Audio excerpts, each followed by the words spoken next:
Olá pessoal, tudo bem? Passando por aqui para fazer um pequeno comentário sobre uma decisão do Hamas que parece ser muito importante, pelo menos na minha percepção, e na percepção de muita gente que avalia essa situação por aqui.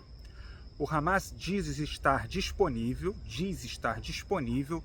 para abandonar o interesse de ser o governo principal na faixa de Gaza e se diz até comprometido com a possibilidade de uma espécie de governo tecnocrata, envolvendo elementos até da autoridade palestina, estaria disposto, portanto, a abrir mão do governo na faixa de Gaza.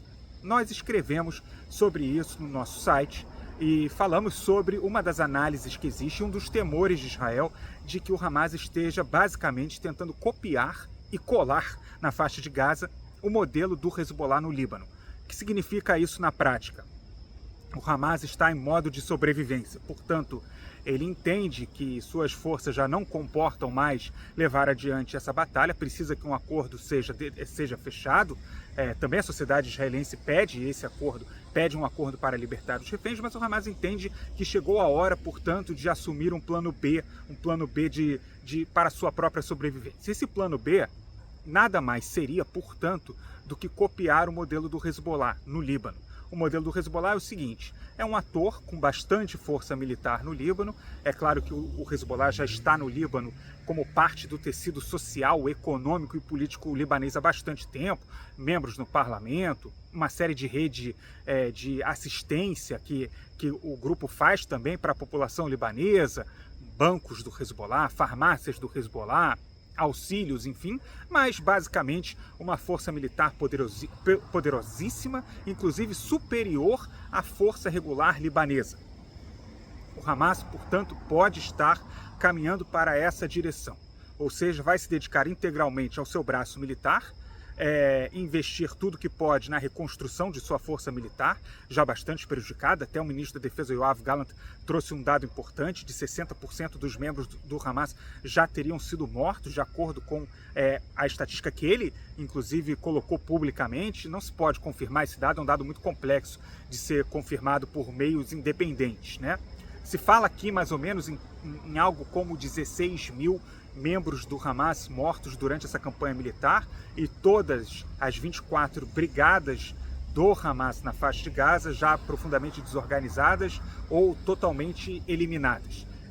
Esse é o quadro de um momento. Portanto, o Hamas poderia dar um passo para trás para se manter vivo na faixa de Gaza de alguma maneira.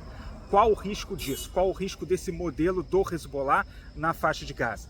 É claro que num processo de dia seguinte na faixa de Gaza, existe até uma conversa sobre uma força militar formada por elementos independentes, até por outros elementos de países árabes, forças árabes, uma força independente treinada pelos Estados Unidos para atuar como uma espécie de polícia na faixa de Gaza. No entanto, o Hamas se retirando agora desse jogo por controle governamental e se dedicando totalmente ao seu braço militar, é claro que o braço militar do Hamas na faixa de Gaza, partindo do princípio de que esse vai ser o cenário, se persistir o Hamas como força militar na faixa de Gaza, qualquer braço militar do Hamas na faixa de Gaza vai ser superior do ponto de vista prático a qualquer poder coercitivo que exista por lá, uma polícia ou alguma força árabe ou internacional treinada para atuar como polícia na faixa de Gaza. Então, esse é o temor por aqui, que o Hamas se retire, nesse momento, recue dos seus objetivos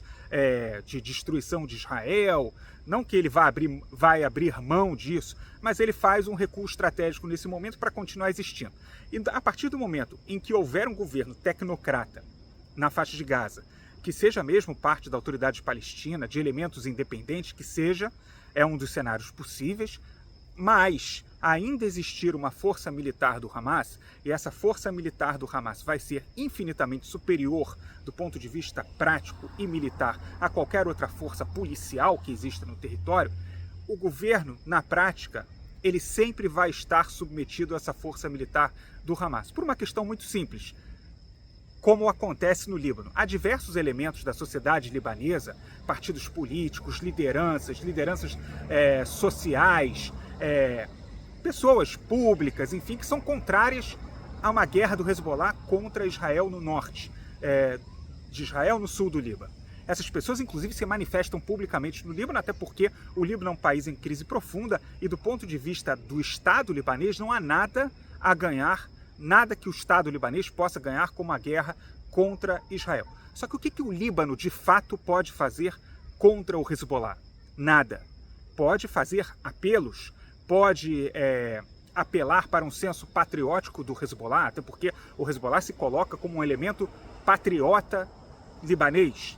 Pode fazer esse tipo de apelo, mas não pode, do ponto de vista, até existe um termo norte-americano, em inglês é law enforcement. Ele não tem o que fazer. O Estado libanês não tem como aplicar a lei sobre o Hezbollah.